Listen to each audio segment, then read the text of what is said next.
Jerome Kagan is a professor emeritus at Harvard University, and he's actually a very key figure in developmental psychology. In fact, in a list of the most eminent psychologists of the 20th century, Kagan was number 22 on that list of 100. And he was actually one slot ahead of Carl Jung, which some of you perhaps have heard of as a famous psychologist. Jerome Kagan is very well known for his work in developmental psychology and personality. And one of his statements that he made was, after hunger, a man's most important need is to know what is virtuous. That is, to know what is good and right. That's an incredible thought if you think about it. Kagan had this theory that there was a neurochemical basis for our personalities and for our temperament. In other words, he believes that according to, how we were born, it will determine our personalities. And, even in our own experiences, I have 3 daughters, and each of them, their temperaments are different. One of my daughters' temperament is very much like me.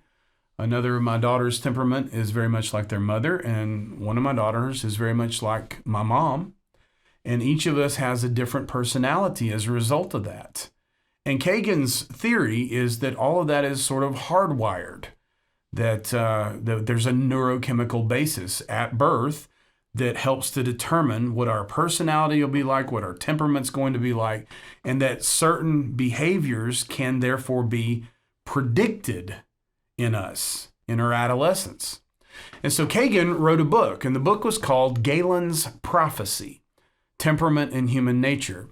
And in the book, he posits that there are 3 basic temperaments.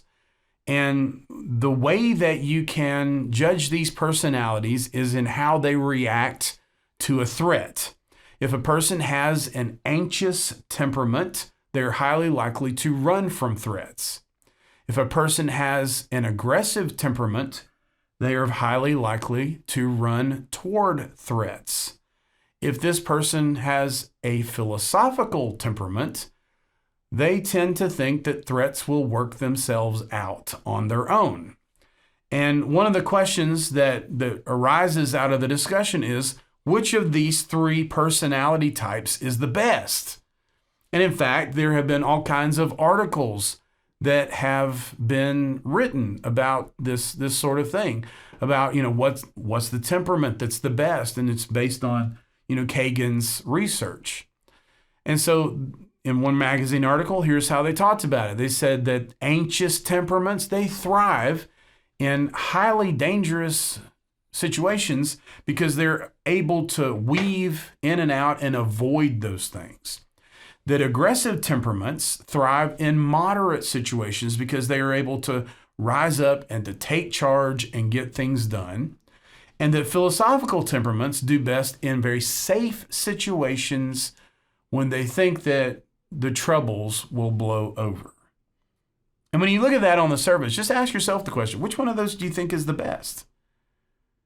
I want to suggest to you that the answer might in fact be that none of those personalities is the best. None of them. Because if it's true that each of us has a base personality, one out of those 3, what that actually could mean is that you might find you're really, really good in about 1/3 of life's possible situations. And that in 2/3 of life's possible situations, you're really, really ineffective and bad. And so therefore, none of us is really wise in about 2/3 of life's situations. We're all potential fools in those situations. And I say all of that to say this, that whether our personalities are or are not determined in infancy by, however we're built when we're born, whether that's true or not, true wisdom and the ability to handle 3 out of 3 of all of life's possible circumstances, true wisdom and the ability to handle life comes directly from Scripture itself.